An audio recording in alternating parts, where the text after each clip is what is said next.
What's up, everybody? Welcome back to another episode of Stay Hot. I'm Bladen Kirk, joined, as always, by the two greatest co-hosts of all time in Matthew Sponhour and Theo Ash. We have a great show planned for you all as we're going to hit our Stay Hot shock, go into a bit of a college football playoff breakdown, and then wrap things up with a recap of NFL Week 13. But before we get into all of that, Matt, Theo, how are you all today? How are you guys? Doing all right. Matt, I'll let you go first. Obviously, it's hard to be doing bad when your team has made the college football playoff against all odds. But I learned something about you today that I wanted to bring up. Bladen, do you think it can get too cold to eat yogurt? I was told a story that it was 55 degrees out, and my friend who they're at Kroger is grabbing yogurt, and Bladen was like, don't you think it's too cold for that? I don't think that's how yogurt works. Okay. The reason why I said that was because when I was eating yogurt, I was like walking to class eating yogurt. And it was cold outside. So I didn't want to be eating yogurt. No, but I'm saying that's... So you're saying one time you were walking to class eating yogurt and it was cold. That's usually now you when I will never have yogurt when it's cold out again. I just don't like when it's cold. Like when it's cold, right, Theo, I would. No, whatever. I was relaxed. Packers had a bye week this week. All three of our teams had a bye week this week, didn't we? Yeah, Panthers, yes. Browns, Packers. The None of us had to watch our teams play. Browns didn't lose, Packers didn't lose, Panthers didn't lose. So undefeated. I was relaxed. I didn't have to worry about the Packers. I watched a lot of the games today very closely, so I'm excited to get into it. That's good. That's good. Well, getting into our Stay Hot Shock, or actually before we get into the Stay Hot Shock, would just like to remind everybody to subscribe, leave a review, all the great things you've been doing to help grow this podcast on all platforms. And you know what? We just learned a new method to help grow the podcast. If you play it while you're sleeping, on autoplay, because someone had Mickey Mouse. We're gonna get Mickey Mouse minutes. Someone had 17,000 minutes listening to this podcast on their Spotify Wrapped. Like that's nuts. Yeah, I saw that. It's a lot, but I feel like it's a beatable record. That's all I'll say. Very beatable. And someone was already DMing me that they're gunning for the record. They're trying to get I think they said 25,000 next year. So I'm looking forward to that. And if you haven't yet, make sure you follow us on TikTok at StayHotPod for some awesome content there, as well as we're on the road to 100K. I've started organizing a lot of our videos into playlists. I think that'll do nice, especially for the locks. I think that's really where that's good. But first topic, the Stay Hot shock. And it would be easy to sit here and just pick the Detroit Lions. But I think the real shock is just how badly the Crimson Tide rolled over the Georgia Bulldogs. Pun intended, of course. Yeah, that one I didn't quite see coming, with Alabama struggling to score versus Auburn. Georgia averaging less than a touchdown a game allowed on defense. It just kind of seemed like, okay, this is the year where Bama's offense maybe isn't quite as sharp. Georgia's defense is historically good. This is the year Georgia can get them. And they got steamrolled. They got absolutely steamrolled. And all it was Bama being too fast. They were too fast. Bryce Young, there were times where, Georgia could stuff the run and Alabama's running back was hurt. So they didn't really get much going on the ground. It didn't really matter because the pass rush was not really getting home to Bryce Young. And when he started to take off, no one was around to catch up with him. Jamison Williams, he just blew by the coverage multiple times. They were just too fast. And Georgia's a really big school. They're a really big defense. They've got the size, especially on the interior defensive line. Didn't matter because they were just speed beat size on this day. And a little bit more modern, Alabama is. A little bit more with the times. I saw one tweet that said, this kind of felt like new Bama beating old Bama. And I thought that was a really good way to put it. I thought the same thing. I didn't get a chance to watch the game because I was at the Cincinnati game and it happened at the same time. But I do think that Bama's strength is that they can beat you both ways. A lot of you look at like Michigan and Georgia, they're trying to beat you one way. They're, kind of a pre-built team. Like Georgia, you don't trust them to beat you through the air. Michigan, you don't really trust them to beat you through the air. Bama can do both very well at the highest level. And when you have a great head coach who knows he can play to the weaknesses of the other team, it's very tough to beat them. I remember watching a video last year of Nick Saban, and that was one thing that he really wanted to emphasize was evolution and not staying the same.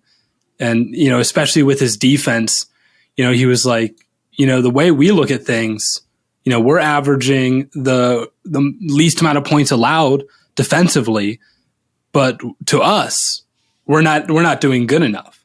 So it's like it's not good enough to just like be good in the eyes of like, oh, the stat sheet, or in the eyes of like, this is what's good right now. He's always trying to improve and find ways to be better. So I've always said Nick Saban's the greatest college coach to ever live. Yeah, I mean, he's ridiculous. And the stuff he does on defense is more complicated than a lot of NFL schemes. Like it is that good. There's a reason why Belichick just respects the hell out of Nick Saban. And one thing I thought about the Georgia offense, I thought, if they would have had Pickens the whole game, and Pickens came in occasionally in some packages, I thought that would have been huge, because one flaw that Alabama did have that kind of let Georgia hang around in the first half, when the ball was in the air, the corners didn't really play it well. There was a lot of defensive pass interference, and Pickens had a nice contested catch down the field early in the game. I thought that was something that was maybe a weakness that could get exploited, but they just didn't have a quarterback or really the wide receivers when Pickens was out to really go at that. And as far as the quarterback goes, Stetson Bennett isn't it. I mean, when is the college football playoff? It's in like 3 weeks, right? It's the 31st, so 3 and a half. You've got that long to get a more talented quarterback than Stetson Bennett ready.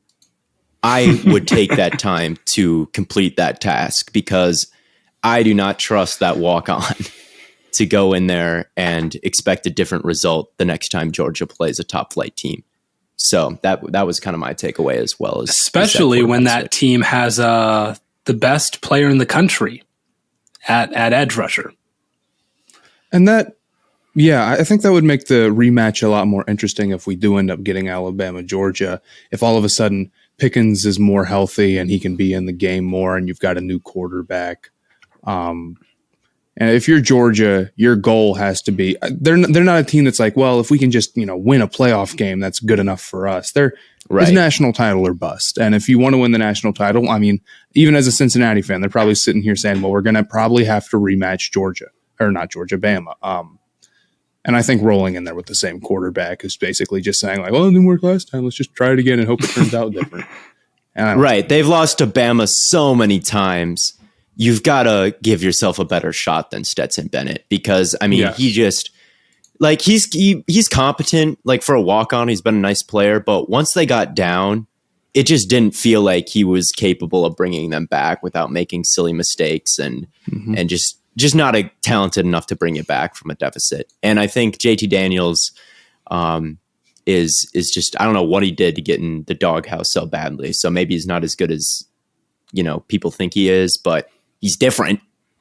And I mean, Georgia needs to switch. I mean, they got steamrolled, and maybe on defense you play more quarters or more, too high safety, or I don't know what you have to change, but to prevent that deep ball, more quarters or whatever it is. Playoff coverage, do something, because don't let speed beat you again. Don't let the deep ball beat you again. QB spy or something. Let them run on you. Maybe let them run it.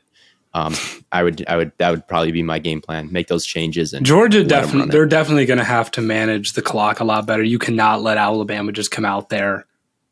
They're going to have to play it a lot how teams play the Chiefs. I think that's going to be. I think it's going to be. The way you're gonna look at it. I mean, I guess, if they were to rematch, Alabama doesn't have I can't remember his name. Wide receiver. Mechie. Yes. Mechie. Mechie.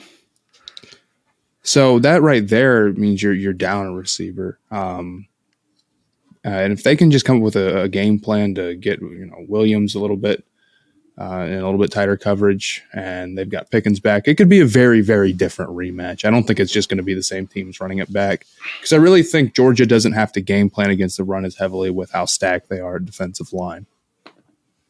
Yeah, and I almost wonder. Also, one more thing: Bryce Young is the truth, right? Yeah, he played a very good game. He was fantastic, and watching Matt Corral and Carson Strong and even Pickett this year.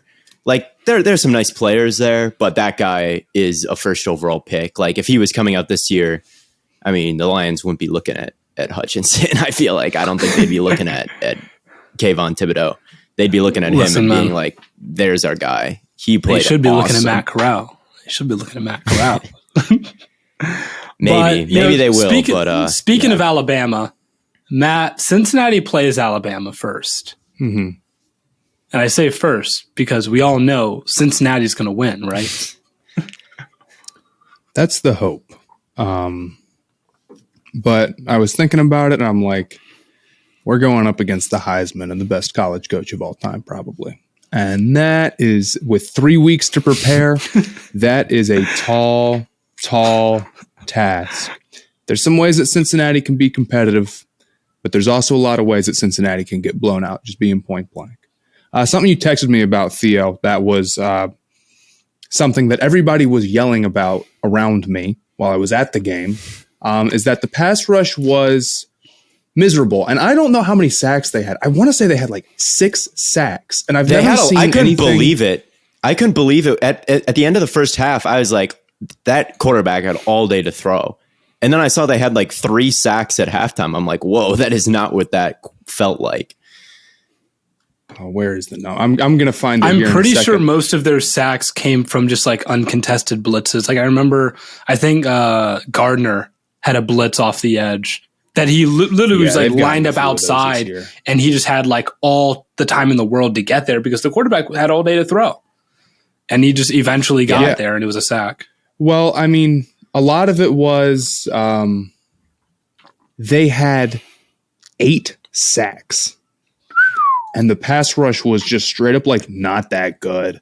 A lot of it was because sometimes they'd just be rushing 3 on random downs, and it made no sense. But I felt like they had to kind of draw up pressure, or there would be. I mean, right. The coverage sacks in this game were the most hilarious coverage sacks I've ever seen. Cincinnati's secondary is the best in college football. And I don't know if it's particularly close right now, or at least their cornerbacks are just insane how good they are. So there'd be some dropbacks where it'd just be 8 seconds, 9 seconds. You just sit back there and eventually you get sacked. And that makes me very nervous for an Alabama game because that's probably not going to work. And Bryce Young is going to take off, and Houston's quarterback took off a lot. So I think one way you could see Cincinnati get blown out is if they were struggling to get pressure against Houston. It's not unlikely if Fickell doesn't come ready with a game plan that they struggle to get pressure against Alabama. There's also some worry about, I think the running game will be more effective. And if they can mix it up, it's going to be very tough. They can keep Cincinnati's defense guessing. I do think that they'll do a good job covering Williams, or I'm hoping that they'll do a good job covering Williams, better than Georgia at least. Considering that they're down a guy, and Cincinnati has 2 of the best corners in college football in Gardner and Bryant. Offensively, they're going to need Ritter to play lights out, and they're probably not going to be able to run the way that they do. And it's just tough. They've got great players. It sucks they have to play the Alabama. Problem isn't that sucks. The problem isn't their top 5 guys are not that far off from Bama's top 3 or 4 or 5 guys. It's the rest. It's the drop after Gardner and Ritter and Bryant. It's everyone else is just not as good as Bama's everyone else. I mean, Ford, right, the running back that you've got, really one of the best players on their team, was a guy who transferred from Bama because he was probably never going to see the field. Like, it's just the talent drop off at the positions, like at the high level positions, since he's great. Like Gardner, so legit. Ritter, so legit. Ford, so legit. But it's like, you got Bama's just deeper, and it's just going to be tough when there's, maybe some places that like match up well, but everywhere else is going to be a mismatch, and it's going to be really tough. It's going to be really tough. If they're going to win, it's going to be off. They need to have some pressure drawn up. You just got to think less about, how are we going to stop them playing? How are we going to win some possessions? Can we get a sack and then get a stop? Can we get them off kilter on a set of downs? Can you hurt Bryce Young? I think the interesting thing will be, I think the interesting thing is going to be like, so if Gardner does not get thrown at ever. I mean, he just, right. I think, honestly, I think Gardner's one of the 5 best players in college football right now. I really genuinely believe that. I've never seen anything like it where a corner just never gets thrown to. And he has a couple times. He's made some really nice plays, but he just doesn't get the chance because they won't ever pass to him. So if he's on Jameson Williams, I'm really interested to see. Alabama doesn't really have anybody outside of Williams right now who they've very, very consistently passed to. So their options are either going to be go to somebody who hasn't seen the ball a ton this season or throw at Gardner. And I think that'll be a really exciting matchup. One thing, so I'm kind of pumped for that. One thing that I took away from that, I mentioned the blitz that Gardner ran earlier. I think that'll be a really interesting thing they can throw in, just because if he's never getting thrown to, and then all of a sudden he starts blitzing, well, then now you have to worry about, he's lined up over a number 1 receiver. Do I actually look that way? Or do I have to or do I just go somewhere else? And, and at some point you have to, I think that's something that, maybe Cincy can take advantage of, is if they're not going to throw at you, okay, we'll just blitz you. We're going to get you involved in some way. If you're our best player, take advantage of the athleticism. Gardner not being thrown at is him being involved, in my opinion.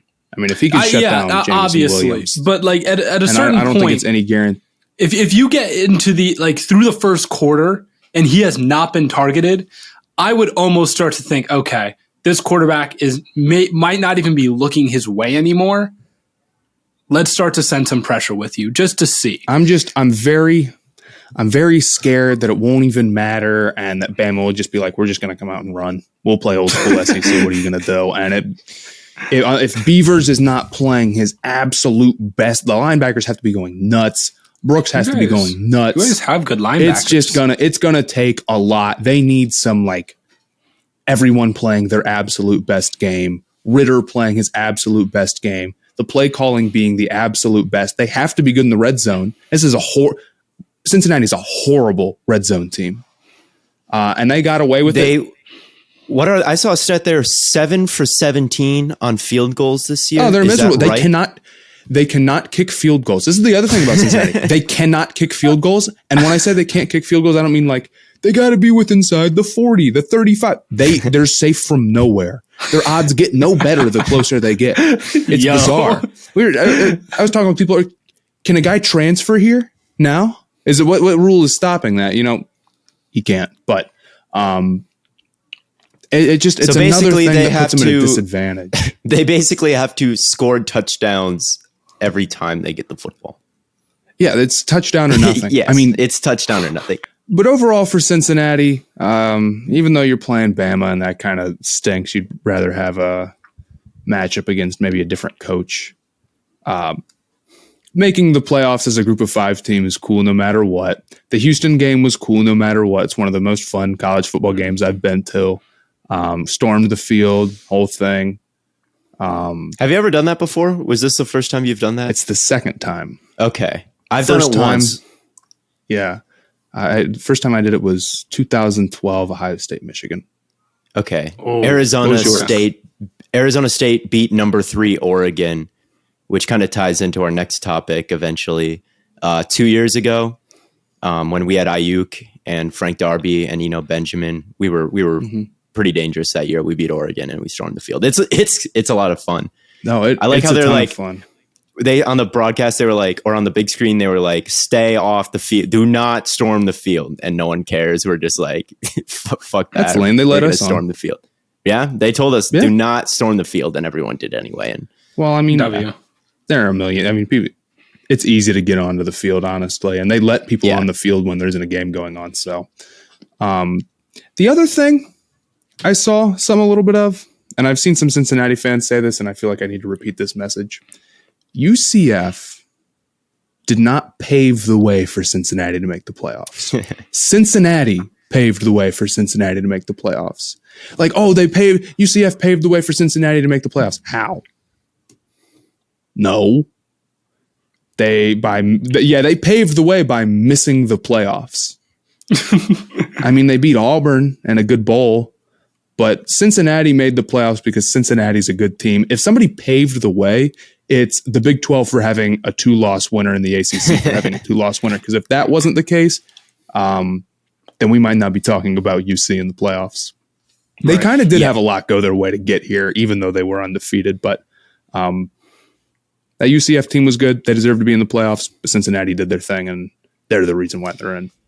Yeah, I feel like even if UCF, that team didn't exist, like looking at the whole scope of college football this year, it would have been pretty hard to deny, no matter what the narrative around the Golden Knights were, it would have been pretty hard to deny. And it's awesome. Ritter finishes his college career undefeated at Nippert, 26-0.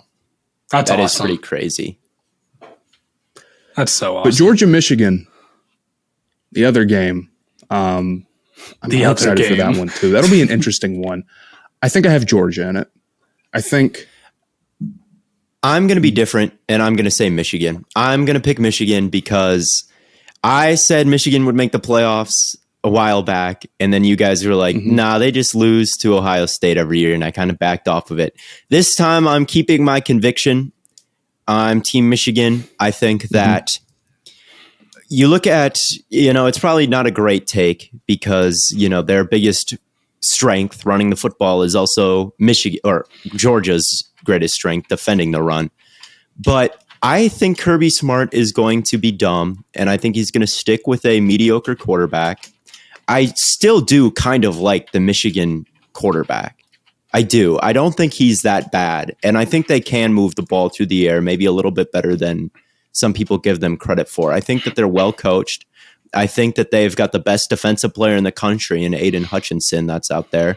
I think that defense overall, that both of their edge rushers are supremely talented and should be able to put a lot of pressure on a bad quarterback in Stetson Bennett, and that can create problems. That can create havoc. On the other side, I think they're a little bit more well-rounded on offense than people maybe think. It's not just Hassan Haskins. There's a lot of weapons. I'm going to go with Michigan. I'm going to go with Michigan so we don't all have the same opinion. And actually, Theo, with it this time. It's funny you mentioned that because I actually have a tweet in my drafts that says Michigan can win it all, but I do not have the balls to tweet it out. Mostly because there's too many Ohio State fans. It's only because there's too many Ohio State fans that follow my Twitter. I don't want to deal with that. So, I do agree with you. I think if anyone could be, I think Michigan and Georgia match up really well together. And then in the event that Michigan beats Georgia and then maybe Cincinnati beats Alabama, I could very easily see Michigan beating Cincinnati, and that would be an interesting path. I think Michigan just beating Alabama is a little bit more likely than Michigan needing Cincy to beat Cincinnati Bama. to beat. I'm just saying, but I see the path. Yeah. I see the path. I see the path is my point. There's a lot of, a good way to go win championships is having a great pass rush, and Michigan, no doubt, has that. But I think I'm still going to roll with Georgia. I'll also, in the same sense you thought Michigan would make the playoffs, you thought Georgia was unbeatable. True. So people are probably a little low on them and a little high on Michigan right now because of how they came off looking against Iowa. But Iowa is like a hilarious team to be playing in a conference championship. I think that Michigan's quarterback is not bad, and the receivers are not bad. And you can sit here and be like, well, Bama was able to throw on Georgia, so maybe Michigan will. And Michigan threw on Ohio State, but I don't think Ohio State's corners are as good as Georgia's. And I think there's a big difference between having a quarterback who's like, he's not bad, and some receivers who are like, they're not bad, and having a lock first-round pick wide receiver, maybe multiple, and the Heisman. Like, there's definitely a big difference there for me. I mean, it just really felt like, I was watching them versus Ohio State, and they threw the absolute minimum number of times they needed to keep Ohio State's defense honest. They don't want to throw. And if it gets into a game where they have to throw like a ton of times, I don't know if I trust them a whole ton. But it's just going to be hard when your main game plan is running the ball super heavily. To keep that up against UGA. This is big meets big, right? Something has to give here. You know, one of the if not the best rushing attack against one of if not the best run defense. I mean, it's going to be interesting to watch. It's going to be a tough, gritty football game. Both teams want to set the tone. The other thing we have to account for is it's 3.5 weeks out. So it's like Michigan's got to be feeling great. You just beat Ohio State. Then you went and you just won the Big Ten championship. You throttled Iowa in the Big Ten championship. And now you have to sit for 3 weeks and wait to play this playoff game. Are you going to be able to keep up that intensity before that game? I think that's... Yes. I mean, both Georgia and Michigan, I'd say, are equally hungry teams in this game. Yes. So I wouldn't say that I'm worried about that. I do agree that I'm a little bit worried with the Bennett stuff, and Michigan does have a very, very good, a very good defense, but they're not. I don't think they're completely unbeatable. I'm very even for a weak Georgia offense, I'm very interested to see what the under-over for this game is going to be. Because if I had to guess right now, I would guess it's maybe like 15 points. Yes. There's going to be some good defense, hopefully. There's going to be some good defense. Anyway, one more college football thing that I think I want to get to is the debacle that is currently happening with Miami's head coaching search. It seems like, for all intents and purposes, it's a done deal that they are going to sign Oregon head coach Mario Cristobal. But it's taking a while to get that done. And right now, their current head coach, Manny Diaz, is just on the recruiting trail. So my question to you guys is, if you knew you were going to get fired, would you, on the recruiting trail, uphold the sanctity of the school, or would you just talk shit about it or not go at all? If you were a recruit, like, let me flip that around. If you were a recruit and like the head coach who was about to get fired came to your house, would it really even matter what he said? You'd just be like, why are you here, dude? You know? I mean, unless like a recruit was like just completely unaware and completely out of the loop about this team he was considering going to, it seems like that would just be more awkward than anything, and it wouldn't make me want to go to that school. So I would not, but for the sake of the school. Right. Maybe Manny Diaz is sabotaging Miami by going at all. Maybe they don't want him to go, and he's like, screw you guys. I'm exposing you guys as disingenuous to all the recruits. That'd be you'd probably hear about that. Maybe one of the recruits would be like, yeah, he just like came over and talked shit the whole time. That'd be awesome. That would be so and funny. That's my thing. Like, that's my thing. Like, I wouldn't go and sabotage just because if I want to get another job, I don't want the last thing that everyone heard about me being, oh, he just went and trashed our entire program to like all of our top recruits. Like, I'd be screwed. Fair enough. The other thing I'm wondering is, like, they're going through all this trouble to hire an Oregon coach that, to my eyes, doesn't seem very good. Like, if you look at Oregon's season this year, obviously the win against Ohio State was good, but man, outside of that, they seem well past there. Yeah. Like Oregon was a powerhouse a couple years ago. They're in like a worse place now than they've ever been. And you're hiring that I feel like there's probably better candidates out there. Yeah, we were talking about this earlier. Oregon lost to unranked Stanford, then gets throttled by Utah, then gets throttled by Utah again. You can't let them get you like that 2 times. This isn't. It's almost the exact same score playing too. Ohio State or Alabama or something. You be competitive at least. It's tough to beat a team twice. Yeah, I mean, you make all the adjustments, and you want it. That's like improvement, right? You show improvement from one game to the next if you play the same team twice. Like that is showing, oh, we got better, we adjusted. That didn't happen this season for Oregon. And it's not like Oregon has worse recruiting classes than Utah. They have much better recruiting classes than Utah. So either A, you just got thoroughly outcoached, or B, you haven't developed your talented players enough to be good. And both of those things are just horrible like reflections on the coaching staff. And Miami is out here doing everything so they can sign this guy. That to me seems like a bad process. That to me seems like Miami is not doing things right. But at the same time, if you're Miami, you have to do something different. Well, yeah, but not hire a bad head coach. How about this? Hire Joe Brady, who was fired today, like I said in the last podcast. His return to college football is imminent, I feel. Maybe what job is he going to get in the NFL? Maybe that's why it's taking so long. Maybe they're considering Joe Brady. I don't know. It seems like they're pretty dialed in on this Cristobal character. The way that I see it, a big thing, because I watched both of the Oregon-Utah games. Anthony Brown. Not good. It was rough. It was rough. And I think a big thing with, I want to see out of a college coach, or I want to see is like, how was the quarterback development? Could they get a guy in there and get him right? And if not, I'm very cautious about making him my head coach, because that's probably the number one thing that any team needs.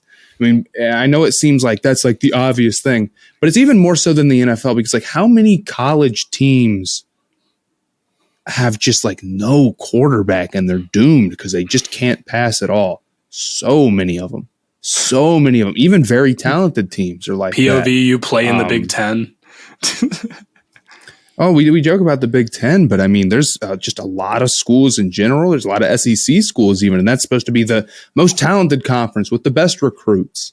And that's why Fickle was such, a big coaching candidate and whatnot. So I think that also makes me a little bit nervous if the quarterback development was not super high level. And when they had a really good quarterback, which was Justin Herbert, he had no wide receivers to throw to. And it was part of the reason why he kind of got hated on in the pre-draft process. I mean, as good as Justin Herbert is now, he was kind of considered like the draft community was very low on him going into the draft. And part of that was because I think the wide receivers and the coaching was the bigger problem. Like you had this guy who's clearly, you look at him in the NFL lighting it up, a supremely talented player who underwhelmed when he was in your program because the coaching was bad. I mean, when I was scouting Herbert, I saw the same thing a lot of people saw, which was short pass after short pass after short pass after short pass. Like so many passes behind the line of scrimmage. And that's why people were like, why is he doing this? And now it's revealed in the NFL that he's super aggressive, and that falls on the coaching staff there. Yeah. So it's like going back for a couple years now, I just don't have any faith in this Oregon to be a national title contender when you have a generational quarterback. And then when that generational quarterback leaves, can you replace him with someone any good? Can you surround that generational quarterback with the good players? No. It's really, there's not a lot of positives with this coach. And you got Herbert back. He could have left earlier, could he not have? if I'm not mistaken, he got Yes, he came back for 2019. He played all 4 years. And that also wasn't Cristobal's guy, really. No, it wasn't. He was recruit him. Yes. Yes. So the way I see it is that, and I don't, because I'm an Ohio State fan. I don't want to sound salty. This is not me sounding salty because it is tough to go into the shoe and get a win. But they did play a very green Ohio State team. And then if like outside of that game, they did not look that strong for the rest of the season. They didn't look like, the number 3 team that they were ranked. I would say, for the majority of the season. So Miami fans, Nico, Elite Takes, shout out him. I know that he's a very big Miami fan in our fantasy football league and around Twitter and such. In the fantasy league. I know I see him excited about the Hurricanes, but I look at this coach and I'm like, I don't know if this is a guy to be excited about. So sorry, Hurricane fans. We're not high on this hire, if that indeed is what even happens. Or I guess it's not official yet. But if he can start to recruit well for Miami and get that back on track. I can't imagine Derek King is returner. I mean, he returned. He could have come out last year and returned. He didn't even play good this year, I don't think. I think that he was pretty and then he got hurt. Underwhelming. Yeah, so I don't even think that matters. Yeah, I don't know. But yeah. So, Miami maybe are going to be a little down bad next year. But I think it's about time we transition to the NFL. And I couldn't think of a smooth transition. So let's just talk about the Lions and Vikings. Yeah, let's do that. Listen, man, someone was going to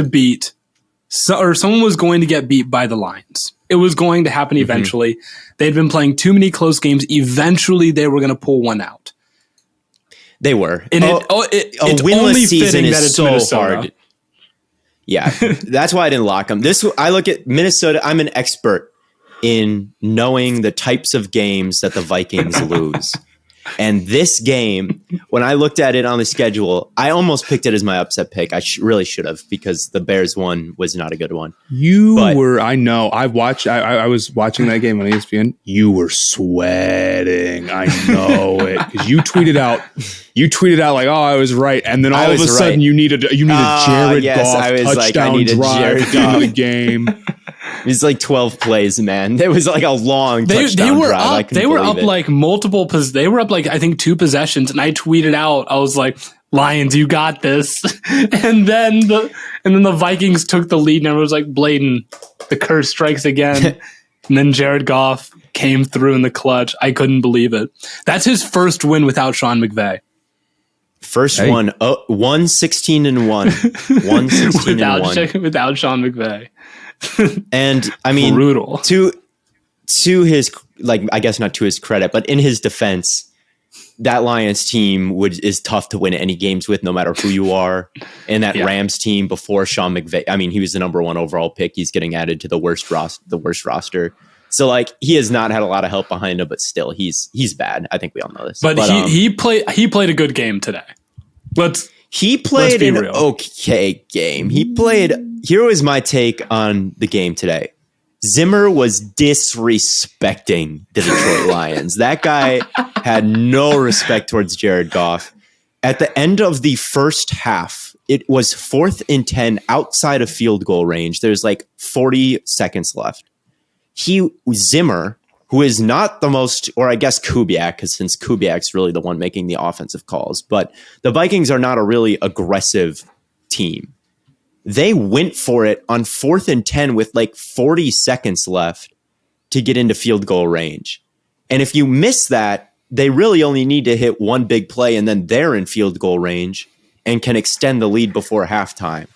So they're going for it on 4th and 10, knowing we think that we can pick up 10 yards, which is a long ways. We think we can pick up those amount of yards on this defense.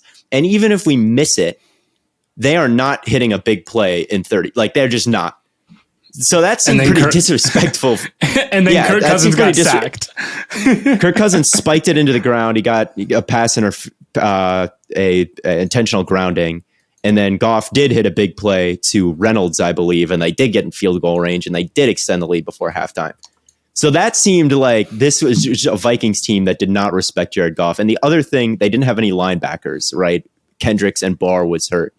So, like, and what do the Lions want to do? They want to run downhill, and they want to put an emphasis on like their tight ends. And Hawkinson and Wright had pretty big games today, and the tight ends had big games today. So the lack of linebackers was pretty a big deal. And the other thing Zimmer didn't do was do his Zimmer pressures. When you mug up the A gaps with the linebackers, you put them right on the line for our young guys mid blitz on Madden. Put them all on the line and just blitz. He didn't do that very much today.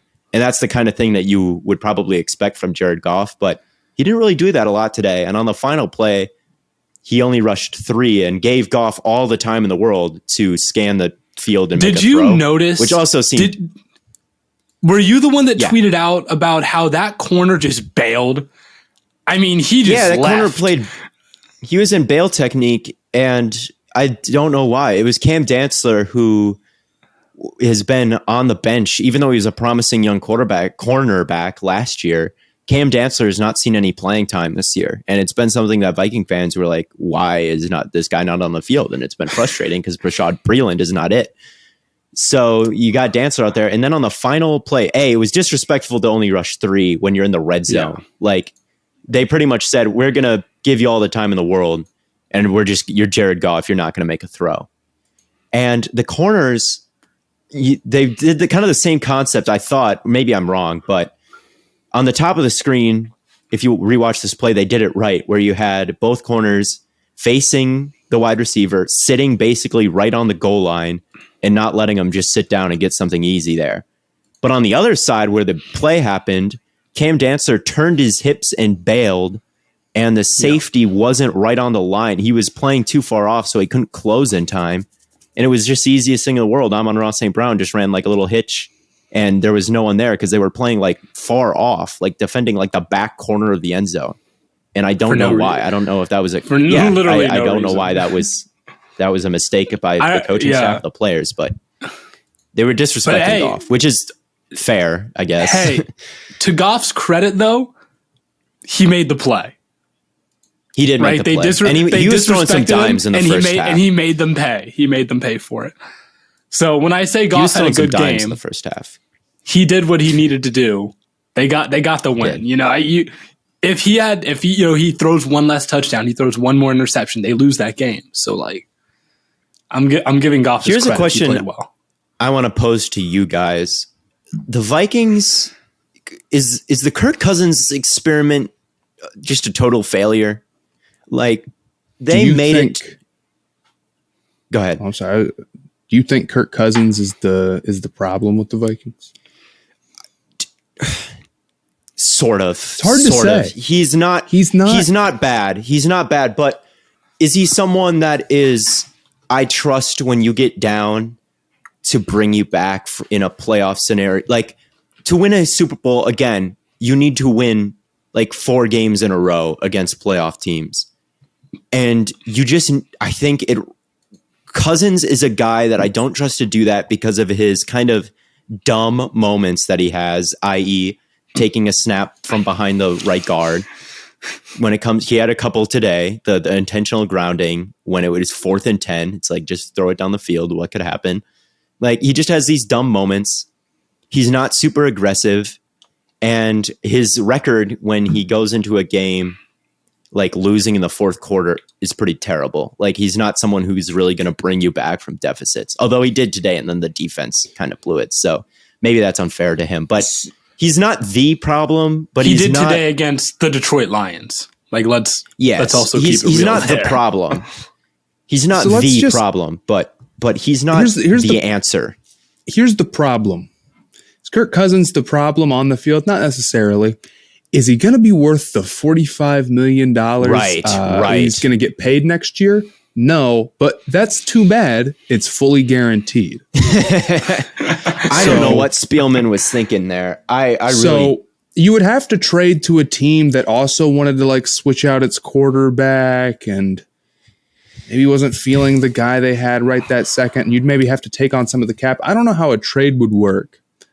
But I do know a team with some coaching experience for the Vikings that might want a new quarterback after this offseason. And if the Vikings do choose to blow it up, I'm not saying they necessarily should. Kirk Cousins to the Browns feels. Ooh. And the Browns trading for a quarterback. I mean, we talked about it on the last episode. Is something that is. I remember when they had the first overall pick, they tried to trade for Russ. They tried to trade that first overall pick for Russell Wilson, and the Seahawks said no. Maybe they make an offer for Russ again, and honestly, that wouldn't shock me if it happened. But man, that's not totally impossible. And in a year where the draft class is so weak, I do wonder if trades will kind of become a big thing. Here's what I would think. It would be hard to make the money work, and I think the Browns would have to pay the Vikings to take some of the cap. I'm not really exactly sure what the pick swaps on that would look like, but I wonder if a Baker-Kirk Cousins kind of built trade with the money working out and maybe some sort of other asset going to the Vikings, and then the Vikings taking a guy and saying Baker is kind of like a bridge quarterback, and we'll see how that goes, and maybe he'll end up being better. And then if not, well, we'll draft a guy behind them, so we'll kind of play it both ways. It's not impossible. It's not. I think the Browns trading for a quarterback is quite likely. I don't think that's out of the realm of possibility at all.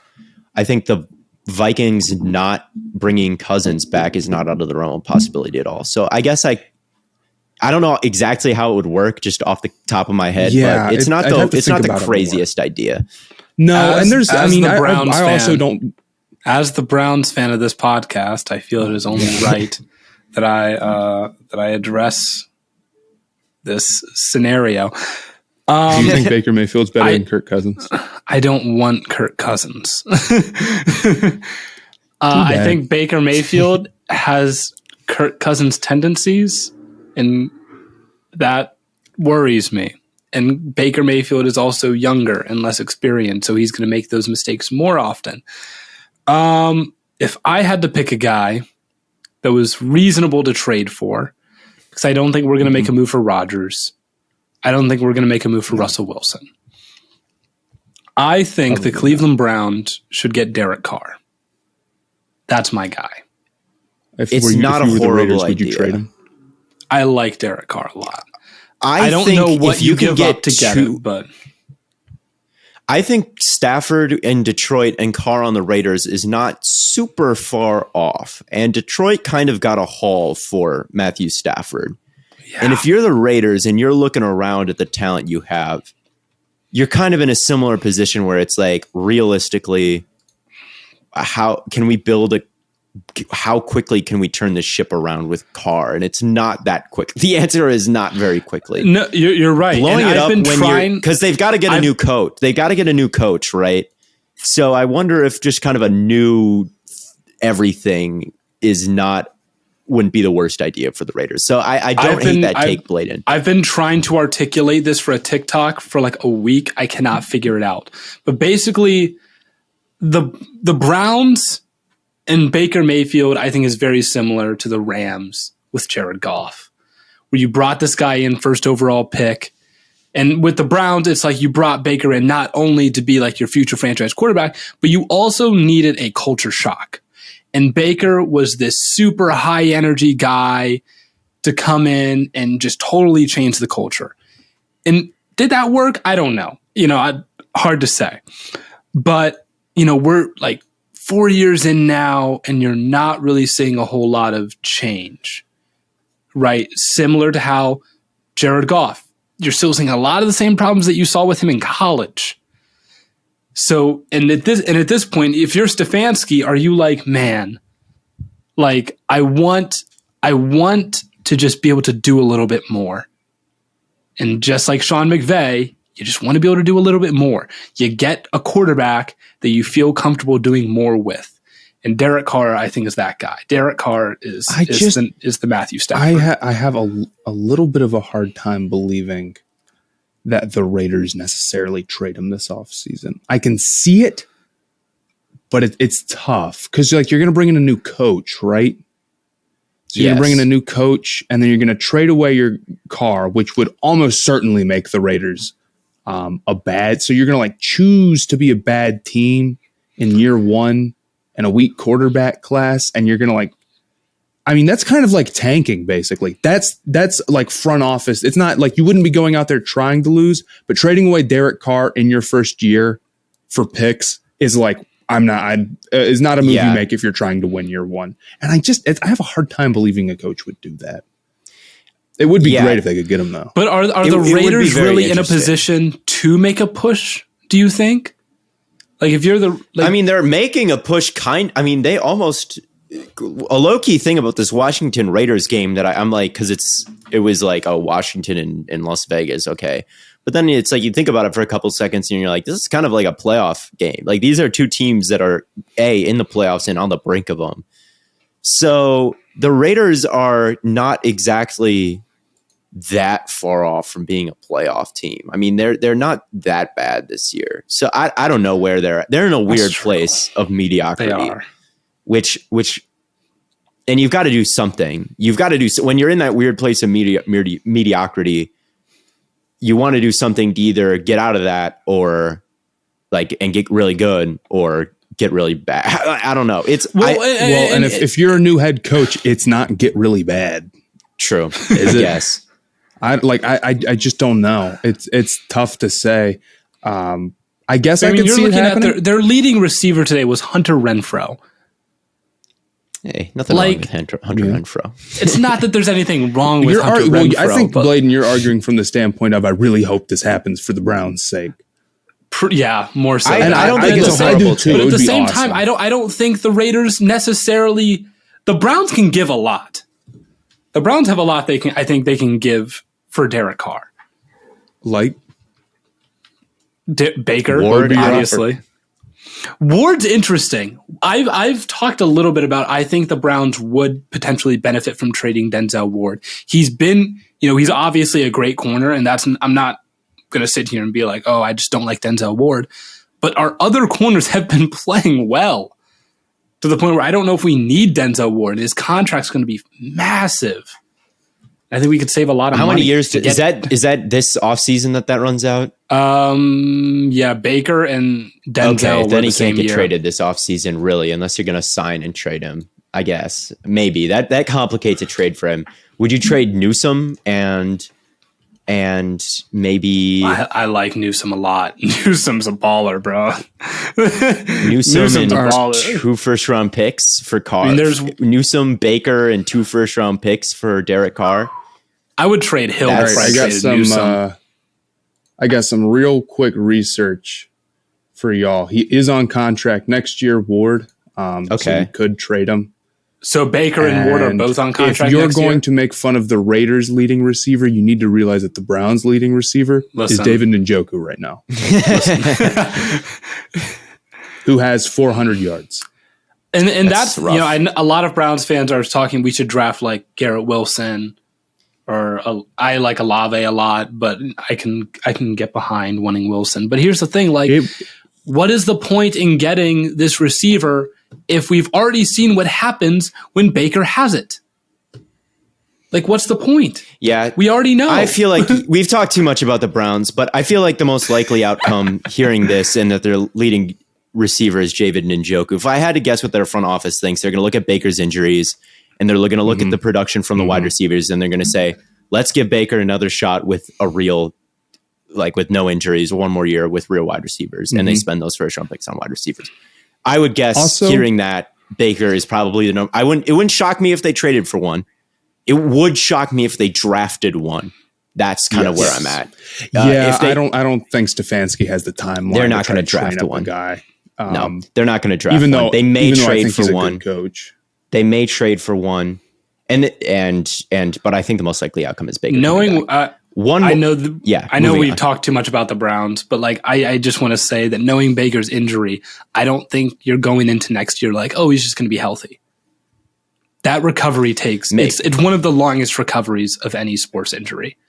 So he'll be healthier next year than this year, I guess, according to him and how much pain he says that he's in. But how about this? I have a Browns take that you're not going to like, Bladen. This is not really a Browns take as much as it is a Steelers take. It's getting pretty tough for me to deny that TJ Watt is Defensive Player of the Year over Myles Garrett. especially after. I mean, he has today. what? He has 16 sacks this year. I get it. Yeah, he's been great. That's a lot. He's been great in less games. Today he won that game for the Steelers over the Ravens. No, he like that last play, sacks. he played that perfectly. He had 3.5 sacks. He got in the face of Lamar to break up, or he didn't break it up, but to prevent the easy 2-point conversion to win the game. Right. He was phenomenal. And even last year, he was my pick to win Defensive Player of the Year last year when I did my own awards in a video. And I wasn't mad when Donald won it, but it was weird because the standards they used to pick Defensive Player of the Year last year had never been used before, ever. Like no time ever has double team rate and pass rush win rate ever been used to determine Defensive Player of the Year. Like, yeah. I get that. Like, and I wasn't that mad because I thought Donald was a better player than TJ Watt. And I might still say that Donald's a better player than TJ Watt. So it's like, okay, I get that he didn't have maybe quite the numbers, but he did have, just maybe a bigger impact. But it's just a rough argument to only make 1 year and then never make it again. Because Donald's like double team rate and pass rush win rate is like this just as good this year, but no one's going to talk about it because his production isn't quite as good. TJ Watt had more production last year, and this year he's on pace in a 17-game season for like a ridiculous amount of sacks if he was healthy the whole time. If he finishes even close to Garrett in sacks and pressures and tackles for loss while missing more games, I think you got to give it to him. He's been fantastic. He really has. And I was talking earlier, it's absolutely ridiculous that the AFC North manages to have both TJ Watt and Myles Garrett. How do you have the two best edge defenders in football in the same division? It's nuts. It's tough. It's tough, and they're fun to watch, both of them. And Garrett, I still think is a little bit of a better maybe player than TJ Watt at his peak. He just wins in more ways. He's just more physically dominant. But I mean, it's just tough to argue with TJ's production year after year now. It's really tough. And his little ghost move around the edge where he dips his shoulder and gets so low, and he wins on that all the time, like literally all the time. And maybe it doesn't look as impressive as just like blowing someone up like Garrett is able to do, but it works. I mean, and Garrett's bag of moves is so deep. I mean, he's phenomenal. He's a freak. Yeah, I mean, I love Myles Garrett. Like, you'll never. In fact, TJ Watt fans are probably like weird to hear me say this because they think I always shit on TJ Watt because I think Garrett is better. But I mean, Watt and Lamar is the perfect quarterback for him to go against because his motor is just relentless. He just never stops going full speed. And that's the kind of player you need against Lamar Jackson, who's running around the backfield like Pac-Man half the time. So he just was able, when Lamar was holding the ball, he was just able to track him down and get a ton of production off of that today. He was just out like of this JOK, world. man. Just like JOK. It's a tough one because you just have two dudes who are due for one. Yeah. You got two guys who are due for a depoy. You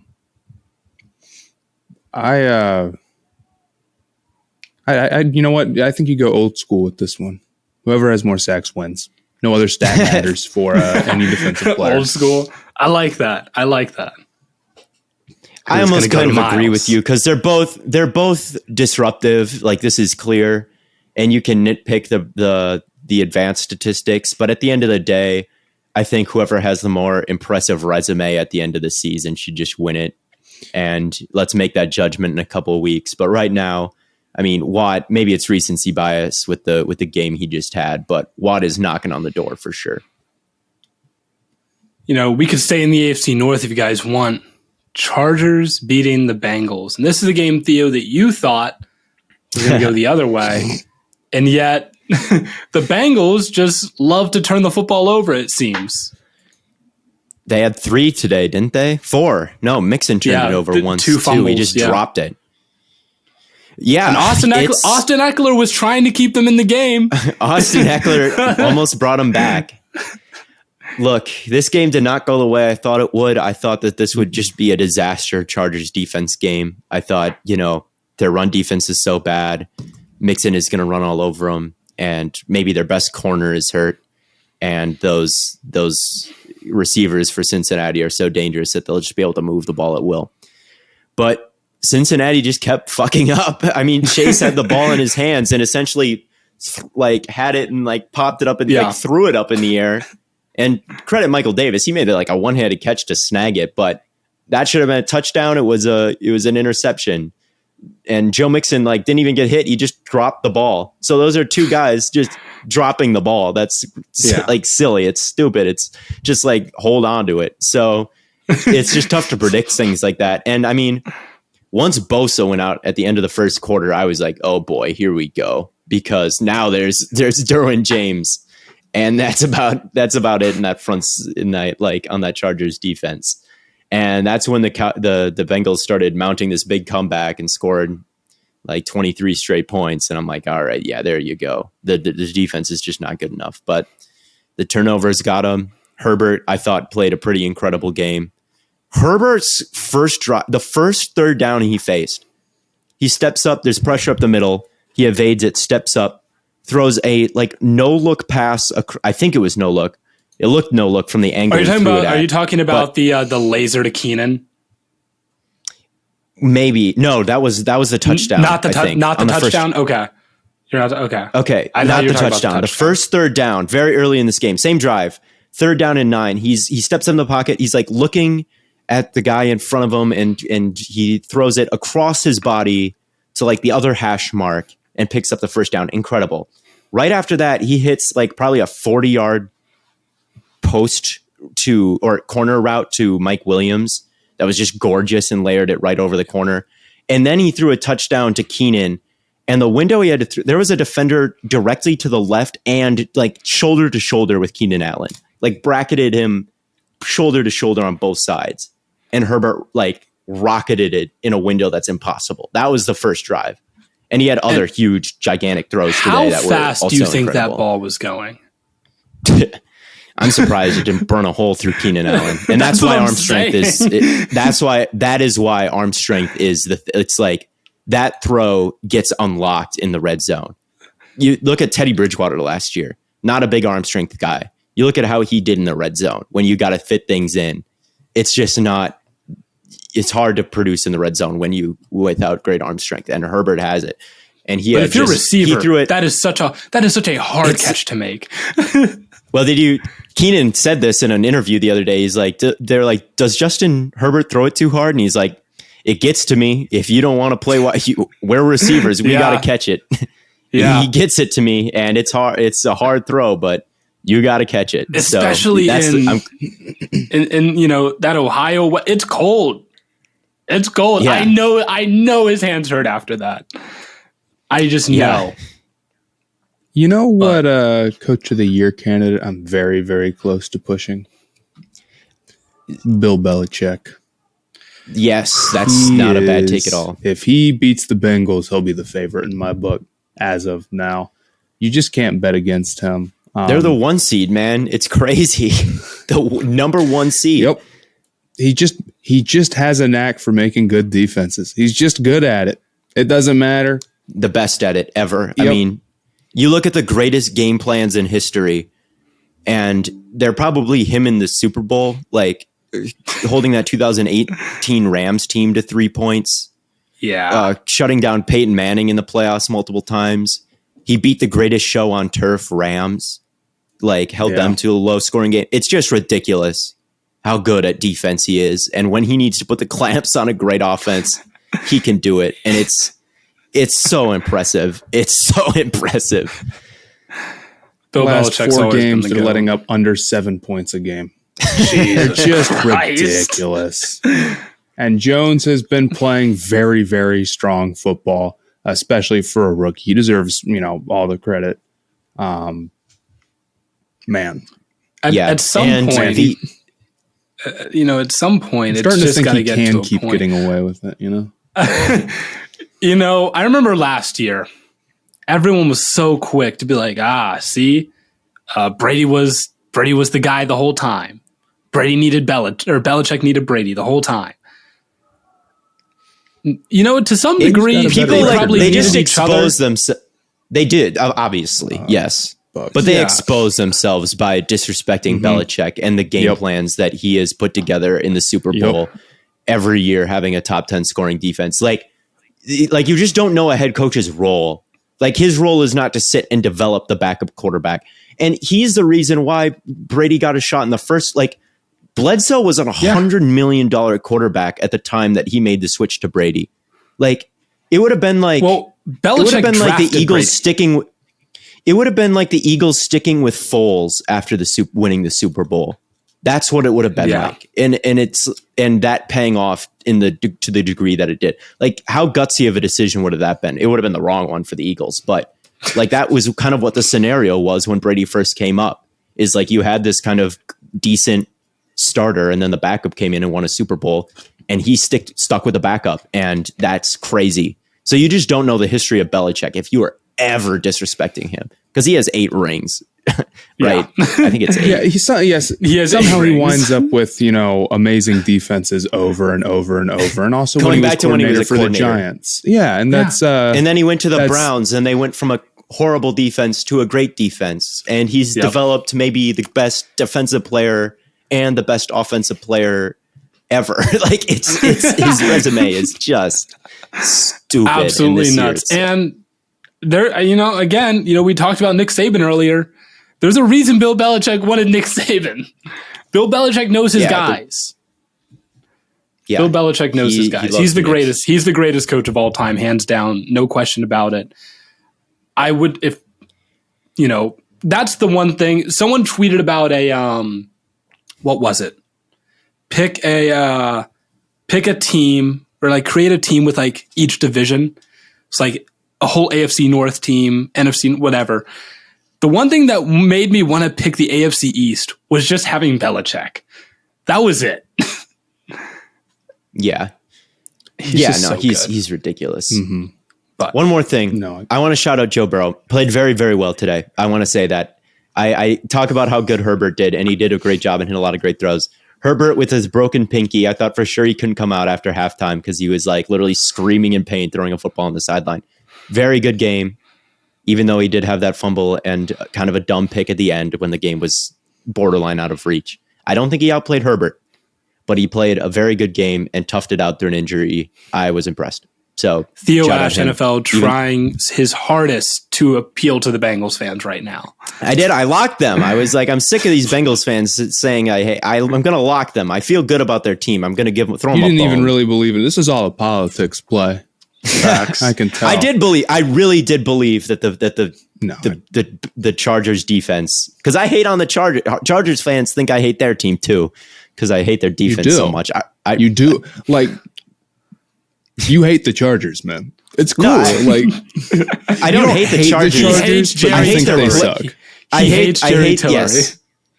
I hate their players. There's nothing against the organization of the Chargers that I dislike. It's just I don't like the makeup of their team. That's what people get confused on. I don't hate any team. I hate maybe their players. That might be. You don't hate the Vikings? You want to? No, not anymore. You want to know who led the Jaguars in receiving yards today? Ooh, I'm guessing it was Laquon Treadwell. It was Laquon Treadwell. I thought he was wait. Hold on. I can't lie. Hold on. Is this going to be a Laquon Treadwell Vikings jersey? No way. He has a Laquon. He's got a Laquon Treadwell jersey. 11 yards stand was. When Zach and I went to Minnesota, we stopped at the Viking Stadium, and I got a Laquon Treadwell jersey. Did he play for Louisiana Tech? He played for Ole Miss. Oh yeah, who am I thinking? There's some other guy. He was DK Metcalf before DK Metcalf. At Ole Miss. There was some other guy in that similar draft class who went undrafted, went to the Panthers. Who I think played for Louisiana Tech. Who I was getting confused with, but they played a lot alike. But man, I remember. I mean, he was like on the practice squad really quickly. That's cool that he's at least on a roster. I mean, 60 yards. He had kind of a cool play today. Probably the only cool play from the Jaguars offense. He trucked a guy mid route. Like he just like lowered his shoulder and just bowled him over. And they didn't call anything. They maybe should have. And then he took it and cut up field. I was just like, I enjoyed watching him just run this guy over to win on his route. It's brutal, though. But, I don't care if they get the second or first overall pick. I am getting out of the first round with a dynamic wide receiver if I am the Jaguars. It's just the state that their wide receiver play is in right now is sorry. Can you imagine a world where they do get Kadarius Toney in the last draft and then they turn around and get Garrett Wilson in this one? That would be such a fun receiving core, dude. Yeah, Laviska Shenault should be Kadarius Toney, but he's not, I guess. They want him to be, but he's just not been that guy so far. That's what they were kind of trying to build. But they just need a separator. Like, Drake London is a good route runner and a big dude, and I like him a lot. But Wilson really is the guy. You need a good route runner. You just need a really refined route runner who can create separation. I don't want a 50-50 ball winner. Garrett Wilson? Chris Olave? Chris Olave. My guy. And Tavon Austin's still in the league. They have Tavon Yes, Austin. yes. Tavon Austin and Laquon Treadwell are like this receiving core rules in my book. They're like college legends. Tim Tebow. College legends. They're bringing in Tim Tebow. They're bringing in Tavon Austin. They're bringing in Laquon Treadwell. They've got Urban Meyer. They're just like college highlight When films. Urban Meyer said they're playing Alabama every week, he literally meant like we're Ohio State playing Alabama every single We're week. gonna just build this the team of the coolest highlights, college highlights. But yeah, hopefully next year they can add a guy like Wilson. Chark will be back. ETN will be back, and hopefully they can get some guys with separations. I mean, in the last like 11 or 12 weeks, Trevor Lawrence has thrown 6 touchdowns or something. I think he's still under double-digit touchdowns this year. Like, they just cannot put the ball in the end zone. He's got 9. That's tough. And he needs to play better, but he needs to play better. And he's on a slight watch of like, you are on thin ice right now for how much I can keep defending you. But I really do think he's super talented, and I really think that he needs some good wide receivers ASAP is basically what I think. Yeah. Because he's cut down on the interception. He hasn't been throwing a ton of he started off by throwing 10. A lot of. Yeah, and he started off with like leading the league in it. He was like 6. Now there's no touchdowns. There's no interceptions. There's just him taking sacks and throwing checkdowns and no one being open. And part of that's on him, but I think most of it is just on just horrific wide receiver play. Only sacked twice today. I think that's pretty impressive against Rams and whatnot. Rams. Bad. His poise is unreal. His poise is super good. Really, really good. And his arm strength is really good. So that's what I keep leaning back to with Lawrence. He already has 2 elite traits. And one of them, poise, is very difficult to They're both difficult to teach. The guy doesn't have it. He doesn't have it, unfortunately. Yeah, and Lawrence does. He never takes a lot of sacks. He's got good pocket movement already. Great pocket movement even. So Jaguars suck. Rams back on track a little bit here with a big win. But yes, for sure. But I do think that wraps things up for us. Long episode for us. Didn't expect it to go this long, but definitely can't complain about some content to go to sleep to, of course. As always, keep an eye out for tons of content coming your way on all platforms. We'll be back Friday with another guest. We've been hitting the guests hard, so don't miss out on all the great content coming your way. And as always, from Corn Boy, Gambling Addiction Boy, and I hope, of course, his bets are going well, and Lemon Boy. Here are the Stay Hot shout-outs. What? They're going to, I actually won a pretty decent bet today. I won $100. Okay. I got the Jaguars under 17.5 points, the Buccaneers winning outright, and the over in the Bengals-Chargers game happening. Well, you would win $1,000 if you listen to me and bet $1 on the Lions making the playoffs. But from Corn Boy, Gambling Addiction Boy, and Lemon Boy, here are the Stay Hot shout-outs, and we'll catch you on the flippity flop. Hello. My name is Adam. I'm from Minnesota. And the Vikings are currently losing to the Lions. To the Lions. Zimmer out. Get him out of my club, bro. What the fuck? Oh my God, bro. I swear to God, I hate this team. Get Zimmer out of my club, bro. My name's Parker Bartlett. It's currently 12 o'clock in the morning. I'm a Ravens fan. We lost to the Steelers. Lamar Jackson Doesn't know how to throw anything other than a duck. Okay, this guy's a running back, and I've died on the hill for years. Can't do it anymore. Can't throw straight past Mark Andrews for that 2-point conversion. We lost to a 114-year-old man who's got the mobility of a fucking heater. Okay, can't move at all. Rashad Bateman's a bust. Blow up the defense. Marlon Humphrey's out for the year. I hate my life. I don't know. I fucking hate this sport. I'm just gonna watch hockey for the rest of my life. Hey, I'm Jack Bayless. I'm from Maryland, and I'm a Ravens fan. And we are, I don't know, life of a Ravens fan is just such a roller coaster. We went for 2, and Andrews drops it. Now we're 8-4, which I shouldn't be complaining about, but I am, because we should be better than this.